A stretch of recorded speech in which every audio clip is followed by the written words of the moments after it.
Thank you for joining Wars of the Roses as we continue with Part 4, Reasons Why the Secrets of Freemasonry Ought Not to be Publicly Exposed, from the Freemason's Manual or Illustrations of Masonry by Jeremiah Howe.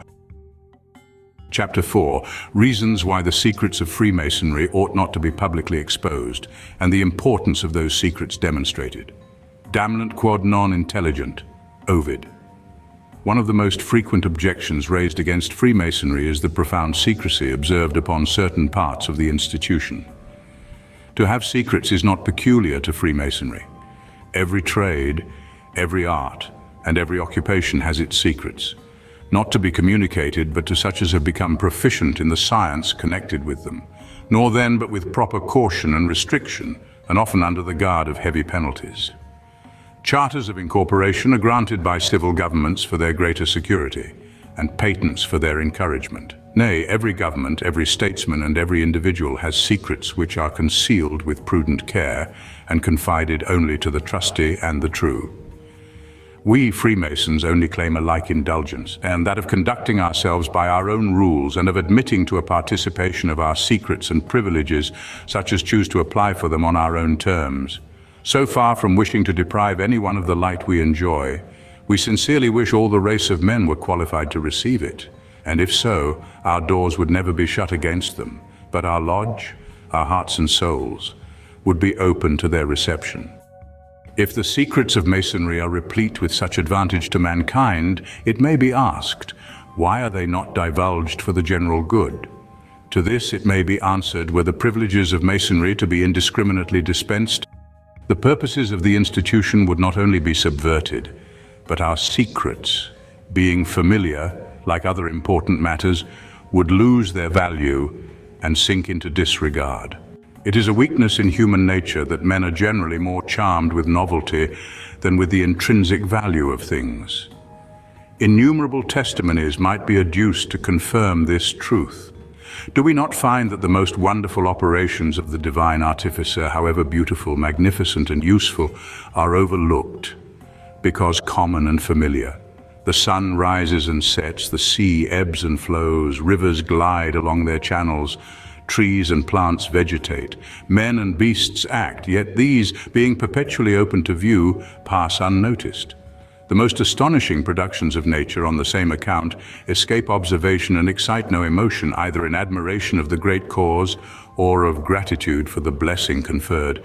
Even virtue herself is not exempted from this unhappy bias in the human frame. Novelty influences all our actions and determinations. What is new or difficult in the acquisition, however trifling or insignificant, readily captivates the imagination and ensures a temporary admiration, while what is familiar or easily attained, however noble or eminent, is sure to be disregarded by the giddy and the unthinking. Did the essence of Masonry consist in the knowledge of particular secrets or peculiar forms, it might indeed be alleged that our pursuits were trifling and superficial, but this is not the case. They are only the keys to our treasure, and having their use are preserved. While from the recollection of the lessons which they inculcate, the well-informed Mason derives instruction. He draws them to a near inspection, views them through a proper medium, adverts to the circumstances which gave them rise, and dwells upon the tenets they convey. Finding them replete with useful information, he prizes them as sacred, and being convinced of their propriety, estimates their value by their utility. It has been well said by a reverend and learned brother, "In that awful day when the secrets of all hearts shall be disclosed, the gazing multitude who have curiously inquired our secret shall be astonished to know that the greatest deep of Masonic secrecy was the unpublished act of doing good." We may further observe that the guilds or incorporations of craftsmen, which in the 13th century rose into importance, and which in our own metropolis, although considerably altered, exist to this day, have every one laws as stringent for their government as those of our fraternity, and in some respects similar. We take the Draper's Articles, for instance. Strict rules are laid down for admission of members of the craft. On taking an apprentice, every brother has to present him to the wardens and pay 13 shillings and 4pence. There is an ordinance forbidding any broders of these foliship to inform any stranger of the fights of Draper. Temra 5, Edward IV. Keeping the secrets of the craft was provided for by an ordinance entitled, "None to betray light ill things said in council to other of the craft, and no brother to inform any stranger." Relief of decayed brethren, or to those fallen in poverty, was provided for by 14 pence a week from the box. Religion was the foundation of the guild. Divine worship was the solid band of union of the association. The members were constantly reminded that it was not to the contrivances of wit or the strength of the laboring hand that man owes his daily bread. Industry, they were taught, might be the appointed means, but God's providence was the only source of our subsistence. Its increase the result of his blessing, not of our frugality. The alms, the testimony of our gratitude to him, from whom the bounty, unmerited and undeserved, is obtained.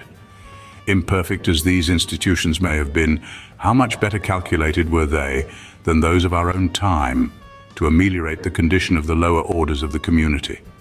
The modern operative belongs to a degraded and therefore to a hostile order. His feelings, views, interests are all in opposition to the manufacturer and capitalist, whom he considers as his tyrant and his enemy. But in the old time, the workman was the brother, the companion of his employer, perhaps poorer in purse, inferior in station, younger in age, but all united by the most kind and sociable bonds.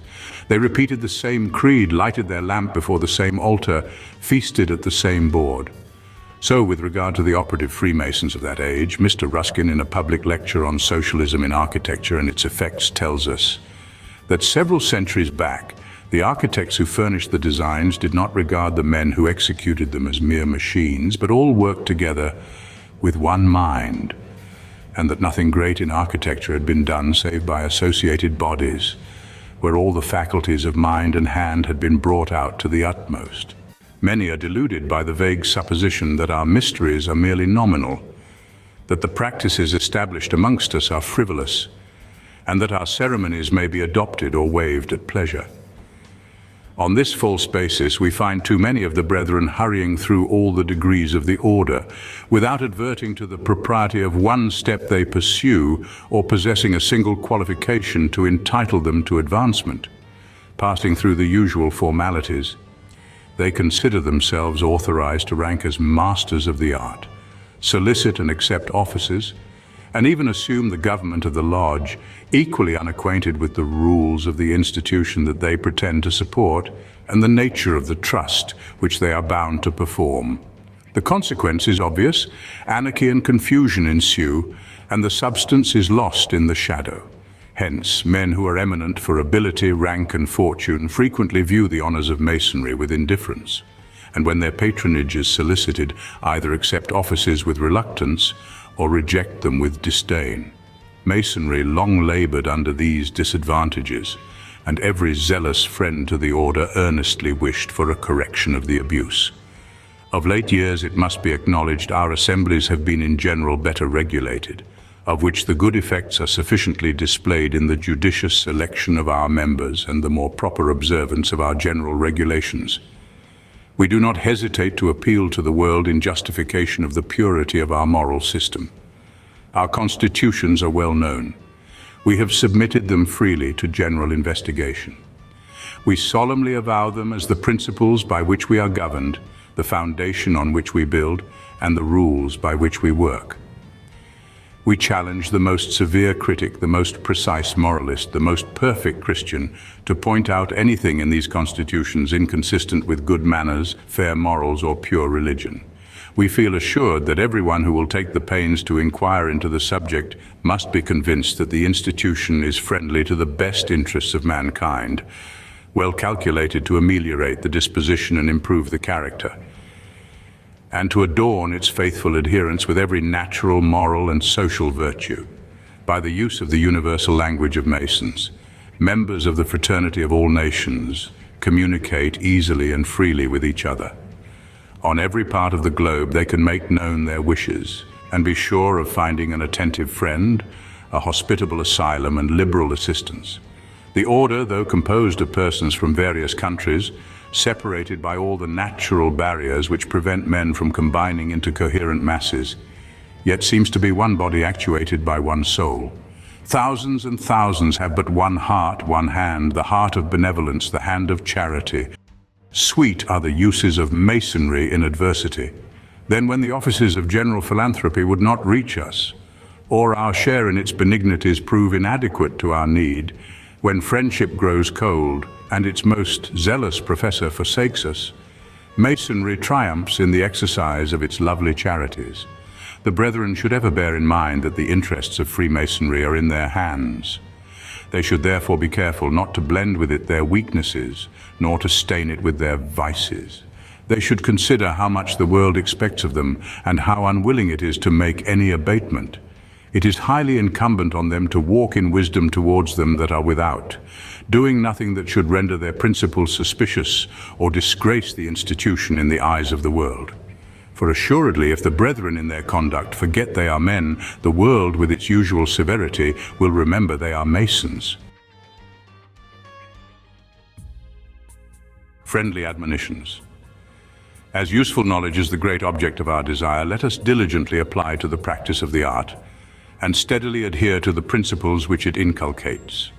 Let not the difficulties that we have to encounter check our progress or damp our zeal, but let us recollect that the ways of wisdom are beautiful and lead to pleasure. Knowledge is attained by degrees and cannot everywhere be found. Wisdom seeks the secret shade, the lonely cell, designed for contemplation. There enthroned she sits, delivering her sacred oracles. There let us seek her and pursue the real bliss. Though the passage be difficult, the farther we trace it, the easier it will become. Union and harmony constitute the essence of Freemasonry. While we enlist under that banner, the society must flourish, and private animosities give place to peace and good fellowship. Uniting in one design, let it be our aim to be happy ourselves and contribute to the happiness of others. Let us mark our superiority and distinction among men by the sincerity of our profession as Masons. Let us cultivate the moral virtues and improve in all that is good and amiable. Let the genius of Masonry preside over our conduct, and under her sway let us perform our part with becoming dignity. Let us preserve an elevation of understanding, a politeness of manner, and an evenness of temper. Let our recreations be innocent and pursued with moderation, and never let irregular indulgences lead to the subversion of our system by impairing our faculties or exposing our character to derision. In conformity to our precepts, as patterns worthy of imitation, let the respectability of our character be supported by the regularity of our conduct and the uniformity of our deportment. Then, as citizens of the world and friends to every clime, we shall be living examples of virtue and benevolence, equally zealous to merit as to obtain universal approbation. Thank you for watching, and please don't forget to share, like, subscribe, and comment. And if you can, please consider donating to Wars of the Roses. Links to PayPal and Patreon are in the description. Thank you so very much.